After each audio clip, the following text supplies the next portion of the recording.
ইমাম সাহেবকে অপবাদ দিয়েছে সে বলাৎকার করছে। তো বলাৎকারের শাস্তি কি পিটিয়ে হত্যা করা?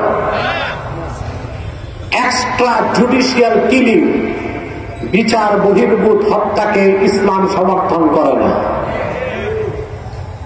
বিচার বহির্ভূত হত্যাকে প্রচলিত আইনও সমর্থন করে না। এখন পর্যন্ত নিরীহ ইমামের মামলা নেওয়া হয়নি।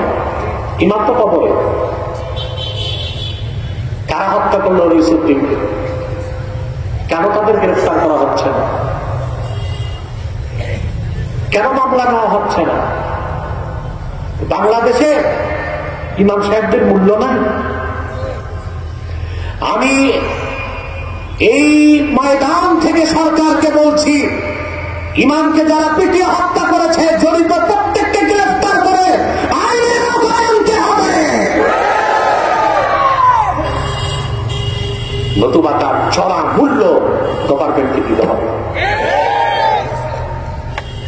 ইমামের দোষ দিলেই যেন বলাৎকার করছে সাক্ষী লাগবে না? কথা বলে লাগবে না সাক্ষী? জনগণ আইন হাতে তুললো কেমন করে? মেনে নিলাম বলাৎকার করছে। ইমাম আজম আবু হানিফার মতে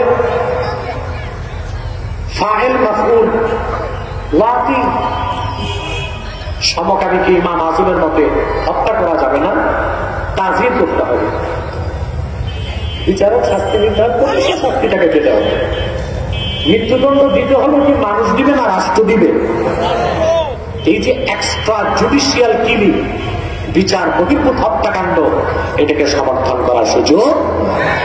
এই ইমাম হত্যার বিচার আমরা চাই এবং দৃষ্টান্তমূলক শাস্তি চাই। যারা জড়িত সবার শাস্তি চাই। আপনারা কি চান?